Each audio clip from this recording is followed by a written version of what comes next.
Oh, g'day. Welcome to the Bitcoin Roadshow. My name's Craig. It's cold on the witch's tip here in Slovenia. Got the Billy on here for me tea on me Billy. Got me shutters closed, it's so fucking cold. I'm just kidding. I used to live in Australia for 4 years. It's really sad what's happening right now. It's also sad that no matter where I go in the world, I can't escape bills. No matter what you do, I've tried to escape the system everywhere I can, but somehow I get, it might be a receipt. Okay, come on, wee man, let's do it. Oh, grab your frisbee before we go. The thing I wanted to speak about today is, the reason why I was putting on the Aussie accent, I was going to say, and today on things and shit that happens that shouldn't actually happen, but does because life's a bastard, is the effect that this uncertainty of the on and off, as I'm sure it will be, sabre rattling and it's basically a national pissing contest. And I'm not blaming the Iranians. I'm saying it's an American thing. I'm also not blaming Trump, because I really do believe it's funny. It's funny, the more that you become red-pilled, step back from life, get out of the little daily grind of having to earn money to live so you can be distracted by what's going on around you, and collectively, when everyone's doing that, these arseholes get away with everything, right? Because everyone's just too, I get home from work, I'm just too tired now, I can't cope, I really can't cope. That's what it's like for most people, right? Well, if you're in England, for example, right? But anyway, if you're, I'm actually going to the UK tomorrow. Anyway, let me get on to this, what I was going to say. So, I did suggest before that this was a neocon thing. In other words, Mike Pompeo, what do you call it? That Pence, something I've said so long to libtards. If you try to impeach Trump and you really get rid of him, who the hell do you think takes his place? It's Mike Pence. The guy is a nutter. And the thing is, I sometimes wonder if Trump did this on purpose, to say, because he's not a neocon at all, by any stretch of the imagination. To be honest with you, he's bordering on centrist. If you look at his policies, he's definitely more left-wing than Hillary Clinton is, who this yesterday on Twitter was saying that she was basically, I voted for her. That's how narcissistic she is. She actually did the own hashtag about her voting for herself, forgetting, of course, that she laughed about killing Gaddafi. We came, we saw, he died. Cackle, cackle, cackle. The most insane TV moment of any politician's career, I think. But she's had others. George Bush had a few. What are you doing, wee poopy?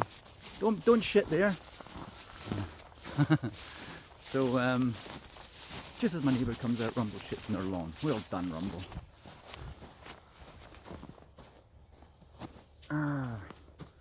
So, let me get to this point. And that's the biggest whopper of a of a quadruple barrel he's done indeed in a month. Right, so the Pompeo thing, and yeah, that's right.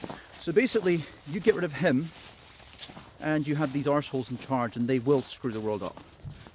They're just like the neoliberals, but probably worse, actually.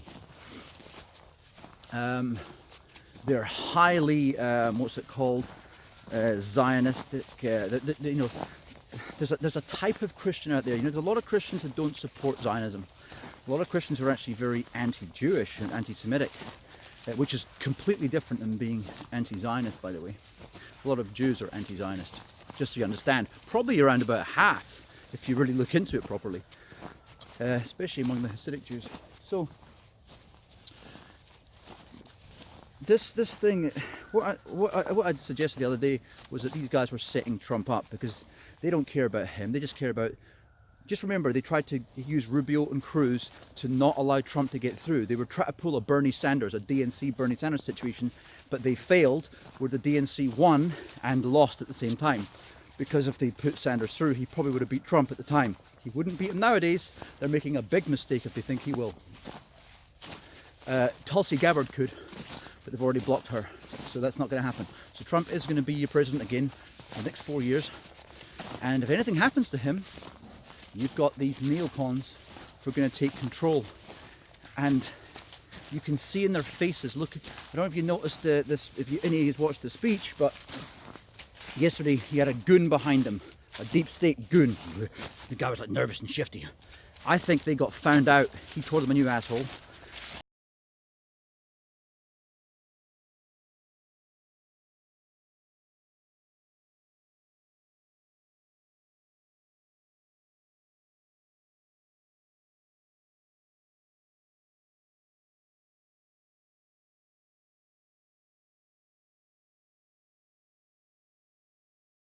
Is because when you support this whole Israel thing, I don't mind it. Fine, have Israel, even though you left 3,000 years ago.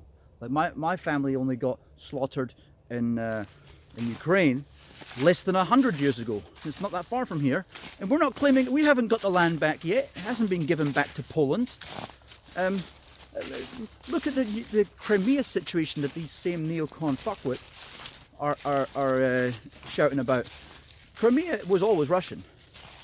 It was given to them, to Ukraine, to administer. Most of Ukraine's stolen land, west and east, right? So, you know, and they are a troublemaking nation historically, especially their latest administration. And you know, with the downing of the, I think it was a Malaysia flight. The amount of things these guys get up to, and now they're the ones saying that oh, Russia did this, pointing the finger at Russia. And these guys, Ukraine plays both sides. Ukraine plays the whole right. Let's to fight against Russia. The enemy of my enemy is my friend. Therefore, I'm going to quote out to America and the EU. The whole thing's a power play. Don't be suckered into that. Don't be suckered into anything to do with Ukraine. It's just going to screw you up. Screw up your thinking. And so is the, you know, the right-wing government, Netanyahu's government in Israel. They don't really care about people. If you actually look at what's going on in the protests over in Israel, from mostly Hasidic Jews, but not exclusively, you'll see that they don't care about their own people. They care about making their people breed so they fill up land on the West Bank. And that's the same as most other countries, that they talk about growth. If growth was so good, the richest houses in all of your streets would be the ones that had the most kids, right? The growth whole, it's a lie. It's a sham. Growth exists to basically, and this is the truth, this is not me guessing here, growth exists to justify the monetary system, because you need to print more dollars to pay for the debt. So if I have $10 in the world, that's all there is, and I lend it all out, $1 to each of my 10 friends, and I tell them, you owe me 10% interest. At the end of a year, where does that extra dollar come from the 10% of everyone, the 10 cents that everyone owes me? It needs to get printed into existence by me again. The whole thing's a scam, right? That's why I'm in Bitcoin. That's why I've been in Bitcoin for years, since 2011. And while I was being crypto, who knows, Bitcoin might not stay pole position, but there's no way we're going back to fiat. My point is, when it comes to price action, is don't be surprised if people have said volatility, but they're not. The volatility, where it would come from, it's not the actual news itself. It's not actually Iranians buying Bitcoin or Americans buying because it's prepping. What it's from is bots that read the news, because Wall Street bots actually read the news. And just to let you understand how this is not bullshit, besides the fact that I've been an IT specialist the past 25 years, is if you look, do some research on Hollywood script reading. They actually can read Hollywood scripts, or Hollywood can read scripts for movies and tell you by the tone and intonation of the flow of the script whether it's going to be a hit or not. Do the same thing with music. So, and this is all algorithmically checked against what do we tend to like, right? It's the same kind of thing when it comes to news. These bots will check all these. They'll have feeds coming in from Bloomberg. I used to work for Chase Manhattan and Morgan Stanley, these trading desks. They have the Bloomberg machines on them and everything. So they have these. They have the. But that's just the the terminal side of it. In the back end, you've got these systems coming in from Reuters, Bloomberg, and all that, and they feed RSS feeds and that sort of stuff. And these systems read that, and they get a gauge on what the sentiment would be. Then you have lesser intelligent bots that basically follow smart money, right? So you end up getting this hyperbolic effect, which is what's actually caused every crash. Every crash in the last 20 years has been caused by these banking machines, basically high frequency trading bots. And not just bots, it's also, I suppose, earlier on, when it was only partially automated, it's a semi-computer control, but it's still algorithmically affected trading. Anyway, that's what I want to explain there. And if you have hum-hawing, like Iran does another missile, you know, they clearly don't want war. They clearly want to show that they're not going to be, that you cannot humiliate them, because why should any country be able to humiliate someone? You're not allowed to humiliate a person in this world without the social justice warriors coming along and demanding you do a two-year jail sentence. Yet it seems to be okay to shame and humiliate a whole country for doing nothing but defending their own borders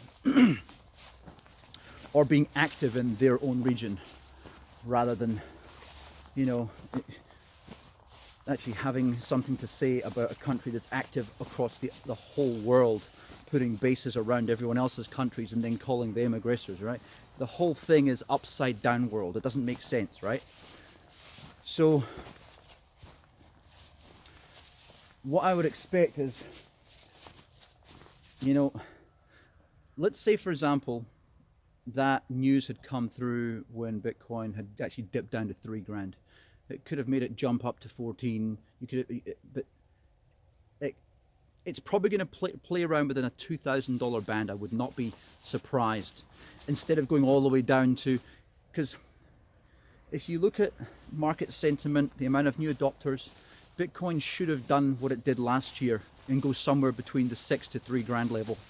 People don't want to hear that, but that's what it should do based upon the actual market activity and those sort of things. I'm not just going to call it manipulation. It's not just to do with that. It's to do with the actual fact of this is how trading bots work. They exaggerate markets to their detriment, and they actually do cause crashes. They cause not just flash crashes, they cause proper crashes. So be careful if you're going short or long at the moment. I would actually say, okay, here's another strategy, right? If you, I'm in a good position to have Bitcoin to waste, right? So I don't really care. It's not the end of my life if I lose out in a big trade, right? Or if I sold out for 7.5 recently, I've just been hanging on waiting for that. That's the price per Bitcoin. And you know, I was like, oh shit, it's gone up. Oh well, I've got other strategies to deal with that. And if they don't work, well, it's not the end of the world. But if you're someone who's going to get wrecked by these trades, be very careful. What I would actually suggest, because you're nearing the end of a bear market,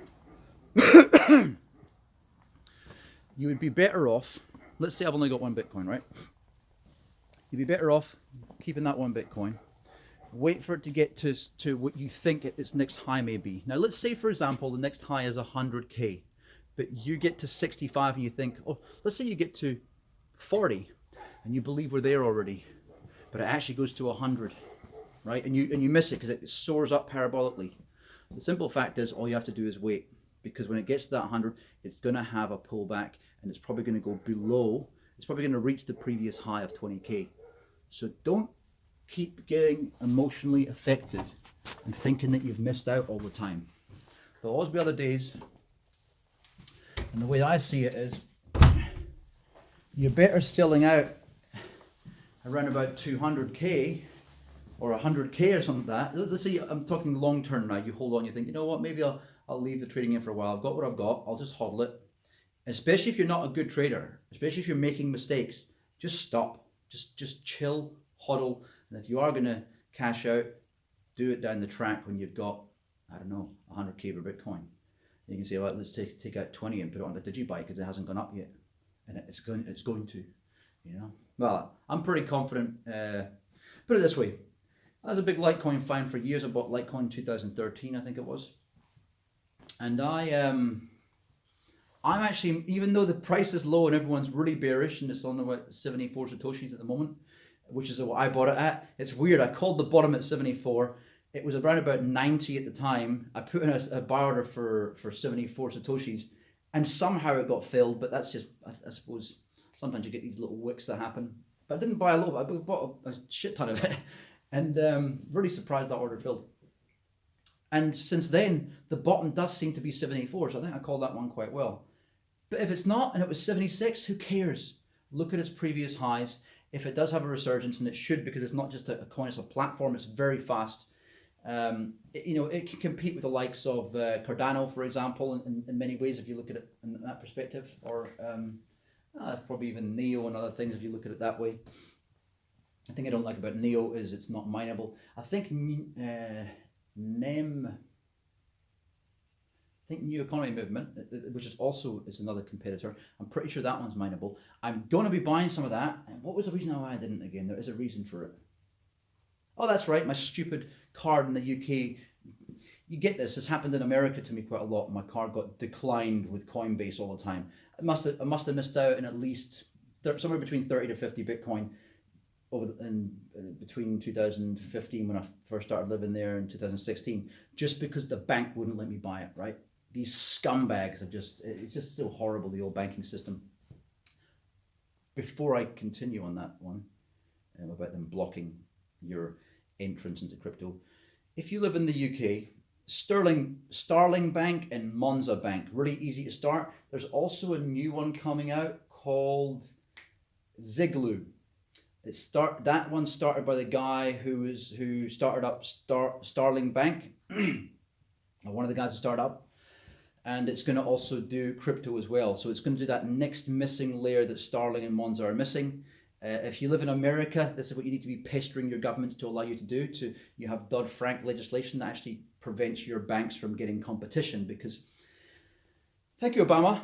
What Obama did was they brought this legislation to pretend to help people. If they were helping people, they would have just brought back the Glass-Steagall Act, which Bill Clinton, another Democrat, cancelled, which allowed the financial crash to happen in the first place. What that said was, we can take money from both sides of the banking system, the institutional money and the mum and dad investor and their savings. We can put it all together and we can gamble their money as well as ours. Oh no, we've lost it all. Oh well, there's too big to fail. You can't make us pay for our mistakes, right?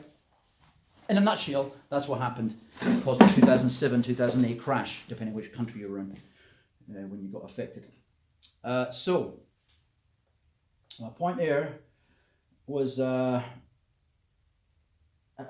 American banks suck. I've just had a friend, Zane, over in Atlanta, moaning about Bank of America, who are the worst of all, right? I was with PNC, not much better. I mean, seemed good at first until things went wrong. My card wasn't showing up on my internet banking, so I didn't know I'd used this card. They kept on giving me credit cards I didn't even ask for.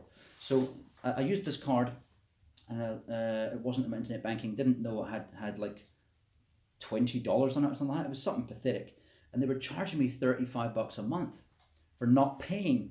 End of the year, of course, I get this thing from LifeLock or one of the services that I was using, because American system is designed the same as the UK system used to be. It's so easy for fraudsters. It's actually a fraudster's paradise because it helps the insurance companies, of course. They've got no agenda to fix it, right? And of course, because they don't have to abide by Dodd-Frank legislation like newcomers to the market do, which are essentially impossible to enter. It's basically a barrier to entry so that no new competition can come in. Just like you have with AT&T and you have with Comcast, AT&T. Google's the only one who had the power to break through that, and that's why Chattanooga's got good internet. A few other little places, but very few. Austin, Texas has good internet. Silicon Valley, crap. One of the worst. I think my 5-star hotel, I had 300 kilobits a second. In what's it called? The Fairview Hotel, something like that, in San Jose. So, getting back to the denial of crypto purchase, it happened to me again with New Economy Movement. So, I would just say, do whatever you can to, if you're trying to get into alts, here's the best way to do it. if you get denied by some entryway, just go to a Bitcoin ATM and buy Bitcoin. Because once you have Bitcoin or Ethereum, the two main currencies, you can then get anything else at that point. So even if you don't like those two, those are your entry points, and they're easier to get those if you go to a Bitcoin ATM. And many of those, especially around here in Austria, they sell. Austria is just around 15-minute drive for me. They've got them all over Austria. They've got a few in this country as well, and also in Croatia, which is 10 minutes that way. I'm right in a perfect sweet spot. So if any shit goes down, I can dodge over to Hungary, Austria, Croatia, or I can do a few hour drive to Italy. Anywho, yeah, that's just my advice there for what to do. Yes, that's actually New World financial advice. Fuck off, everyone who actually. I don't know why people try to protect themselves. What are you protecting yourself from? You think that the old economy is going to overtake the new economy, and that everyone's going to lose their money? I've never said invest in Ripple. I've never said invest in crap like Spain coin or Bunny coin. Everything I've said to invest in has gone up. Since I've been saying to buy it. Tens of thousands of %. Ta-da! So I'm already off the hook. and you can always lose money, because when you buy something here and tomorrow it goes down, well, you're a dickhead then, aren't you? Nobody advised you to do that.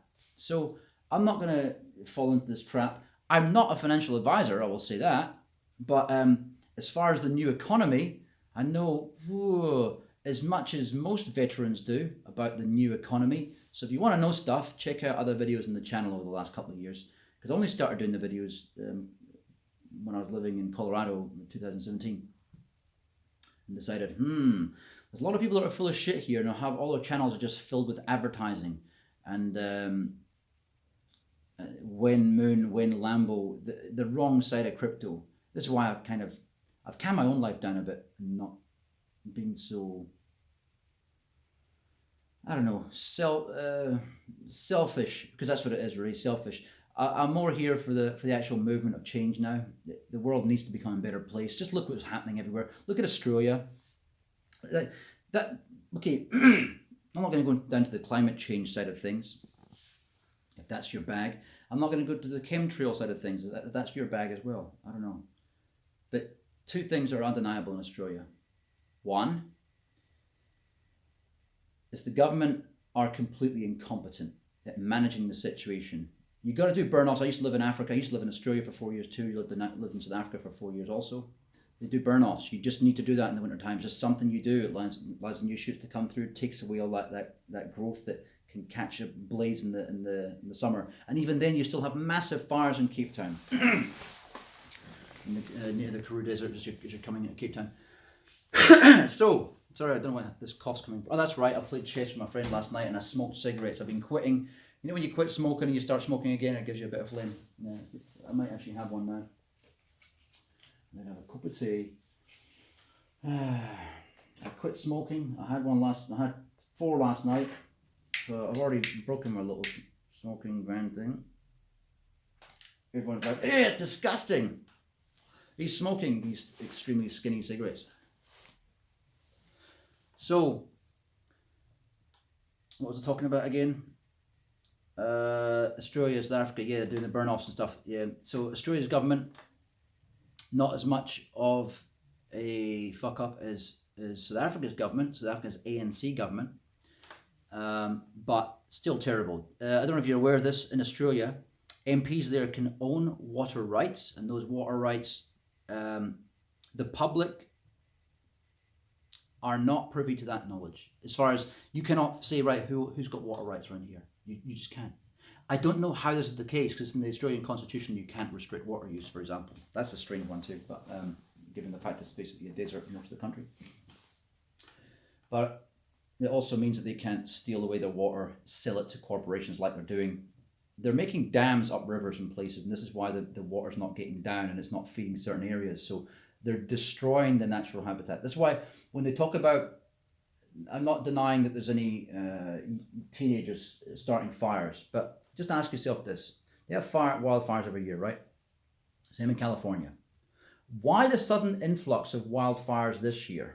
Why the sudden influx of, could it be that over time things are getting drier and drier, the water table is going down and down and down because these industrial farms sucking everything, just like in Canterbury, New Zealand, where the water table is going lower and lower and lower because these massive industrial farms are getting deeper boreholes, and they're basically starving out the other farms who don't have these kilometre-long boreholes to get their water from. Same thing's happening in Australia with the dam situation. Australians need to, if it really comes down to it, your government is meant to work for you. If it gets to the stage it's not working for you, you need to do direct action. It's not terrorism. If you get a majority of your country say, right, that's it, we're going to bomb this dam. It's destruction of property, but it's democracy's mob rule, right? You've got to kind of exercise democracy, because these bastards won't change. They're not going to sort your country out. All they're going to do is sell it down the river. Pardon the pun. The dry river. Down me boat, scraping down the river. Anyway, so to get back to my original point, Bitcoin will probably flounder around, flopping and groping, as Cryptoface says. I like his channel. Oh yeah, by the way, if you are a trader and you're not very good, I would really suggest, I think I've said in a previous video, there's probably 6 TA guys I would recommend above most. There's probably a few I don't know about out there who are pretty good too. Is it Cranfield? Justin Cranfield, Eric Crown, what's his name? Julius, not Julius. His name again. Anyway, Crypto Sniper. I can never remember the bloody guy's name when I need to know it. And Steve from Optical Art. He does some cool stuff with Fibonacci rings, Fib circles, and Cryptoface, definitely. So is that 6? Oh, Alessio Rustani, also pretty good. If you go between those channels, you should increase your chances if you don't understand how to do TA, and even if you do have learned how to do Elliott wave theory and all these sort of things, you still might not do it well. So it's always good checking other people's work. I've got a friend who does that. He does his, he's learned how to do all the TA, and he looks at the channels just to give him confidence that how he's drawing things out are what trusted people can draw out. But as I'll tell you now, and I've said before, you can't rely on any one thing, because TA won't always tell you. Look at the news the other day. That was quite obvious it was going to spike up in the news with Iran. It did. You've got situations in China that cause big moves. You've got the mining situation, Minamentals, Chinamentals, Iranamentals, as I said the other day in that other video. These things can all affect the price. So don't be a troll on those guys. Any of those 6 guys, or anyone else out there, even these guys who annoy the shit out of me, like Crypto and Carl from the Moon. That's Crypto's voice. No point bagging on these guys, because if you look at them all the time, if you're to trade for them, most of them you'd still actually do well. You're going to win some, you're going to lose some. That's just the nature of trading. For most people, I would say do not trade. If you're new into crypto, don't trade.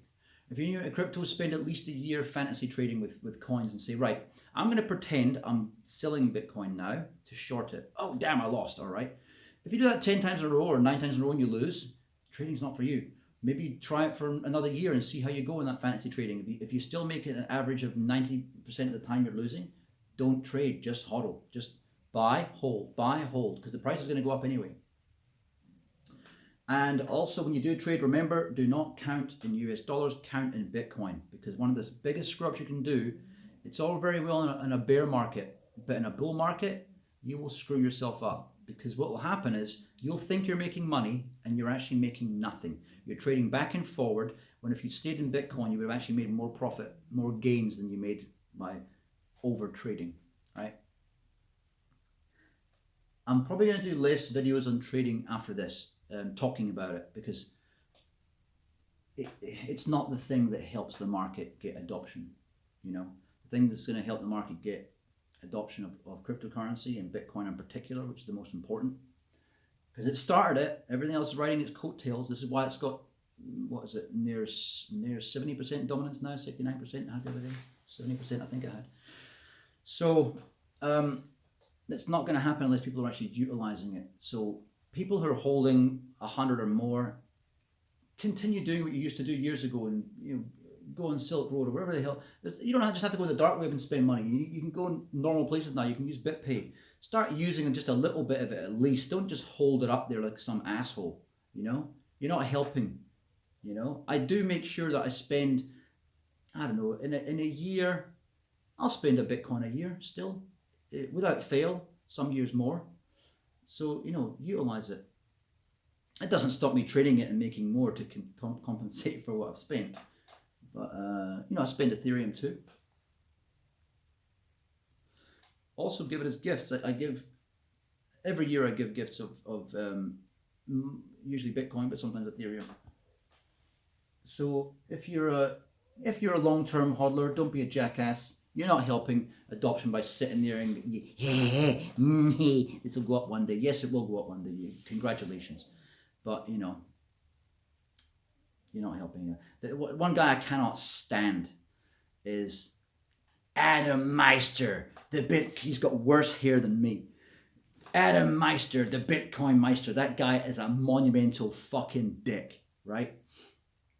I got into an argument with him one time over. I wasn't even saying anything bad to him. It was actually something positive. He's just such a fucking dick. And he believes in just hold strong hands. It's like, no, that's a very Rothschild view of Bitcoin. And the other thing I can't stand about that guy, he doesn't actually believe that this is a replacement economy. He's just doing it to get more money. He doesn't believe the USD will ever crash, even though every currency crashes, even though the USD itself has collapsed into nothing. What do you think the Lincoln Greenback was, you moron? Adam Meister, the Bitcoin, what a dick. Anyway, guys like that I don't actually think help. I really don't think they do. They help a few people who, let's say, have been in it for a while, who follow him, from losing any of their precious gems. That's just so dumb. Anyway, I'll leave it at that. Who else don't I like in crypto? There's some people who I didn't like very much, who I didn't mind later. You know what? There's actually not many people who I don't like in crypto. There's one guy, I think US crypto baller, blah, blah, blah. He calls himself the Oracle.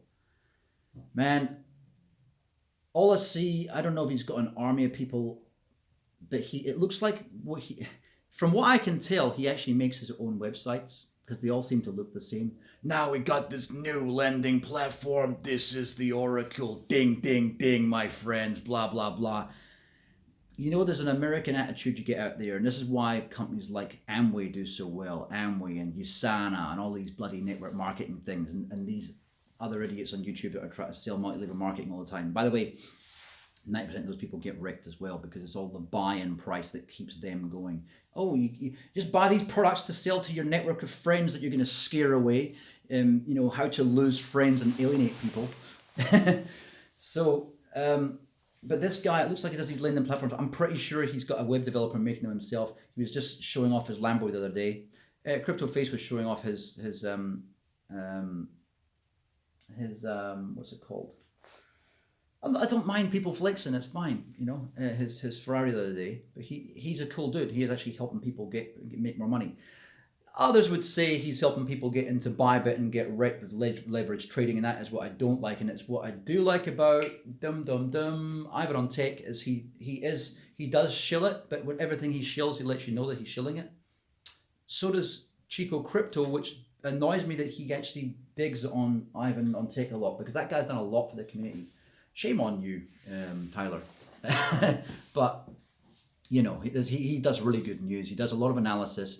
He picks on what's his face, Charles Hoskinson from Cardano a little bit too much. The guy's a twat. I've said it to him before, as has my friend, other guy used to work with me, Thomas Peppers, and he was because he knows him. kind of call them out, but I really believe that community is doing something good. They just need to understand not everyone has a marketing mindset. Some people are just developers and they actually just focus on the technology, and I think that's where Charles Hoskinson comes in. And this is why the other day, oh no, I got denied buying that as well because I was on crypto.com and my stupid UK card wouldn't work. Again, why I'm going into Monza and Starling Bank so I can move away from NatWest in the UK and the other banks I've been with for years, the old crappy stuffy banks, to allow me. If you can't allow your customers to bank, you're not a bank. You know, as I keep saying to NatWest all the time, if you deny me access to my own thing, oh, security. We want to send you a text message that doesn't arrive. Yeah. And that means I can't access my internet banking. Yeah. So that means you're not a bank because I can't do banking. You know, it's security. Well, it's not really security. It's a hindrance. Anyway, I'm going on a sidetrack there. But yeah, Tyler's analysis is pretty good overall, but he does go down, I think, some rabbit holes and gets a little bit too much of the that's a scam thing. Although I think he called out Richard Hart correctly. I've had quite a lot of dialogue with Richard Hart over the years on Telegram. And I'd liked his idea at first. I just didn't like the way it was executed in the end. I didn't like this whole staking bullshit. It just looked like a scam, and now it appears that it is. These guys know that companies like the IC3, they're not protecting people who get scammed in this sector because they don't want to. They want you to get burned. They want you to get burned and then tell a friend that you got burned, and then that friend tells a friend. That's the network effect of keeping people away from crypto. So the price gets suppressed. The banks can buy in lower. And then they'll be the ones telling you once there's 21 million Bitcoin mined, or once there's 19 or even 20 million Bitcoin mined, I can guarantee you they'll be the ones spreading the news that tells you to get into it because now you're getting your wages paid in Bitcoin, right? They're just accumulating it so that they dominate the market first. And you know what? It's still not a bad thing because the problem with if they all end up with Bitcoin, let's say no humans have Bitcoin, it's just the creatures, these corporate creatures, right? And then we start working for it. It's still better than what we had before. Because what we had before was they own all the money and the new flow of money, which is infinite, goes into their pockets and your savings never increase. That's something you need to understand. It doesn't matter if they dominate the sector as long as they can't print more Bitcoin, and they can't. As a matter of fact, the fact that they're getting into it is a good thing. What else can I say about that? Oh yeah, for news, you know, Crypto Daily's okay. I don't like the fact that him and a lot of other guys that a lot of their news is about what happened. What happened to Bitcoin? Who cares what happened? It happened, you know. It used to piss me off in New Zealand. And New Zealand's so used to winning in rugby years ago. It was like when they didn't win, it was like, well, what happened? Well, you're a nation of 4.5 million people, or back then 3.5 million people, and you're against a rugby team of a country with 20 million or 40 million, and they just have more people to choose between. And you know, you did well for a few years, but now they've got into rugby more and started developing their local clubs. They have more people. It's just a natural progression. The fact that they can even win sometimes is actually a miracle. So be happy for what you've got. But to expect to be winning all the time, it's so annoying. And it's annoying in the crypto field too. So forget about what happened. Forget about manipulation. And manipulation is going to happen. Just try to find strategies that work for you to allow you to cope with manipulation and news events and, you know, moon boys, hypers, fudders, and that sort of stuff, you know. If you do risky trades, find a way to hedge against the risk that you're making. It's all about risk management. Project management, by the way, which is what I did for a long time as a profession, is actually just about managing risk when you're delivering solutions, you know. That's about it, really. It's not just about that. It's about, you know, building good teams and blah, blah, blah. But you can trace it all back to managing risk. If I hire someone who's a complete plonker, that's a higher risk of my project not getting delivered. You understand? I'll leave it there.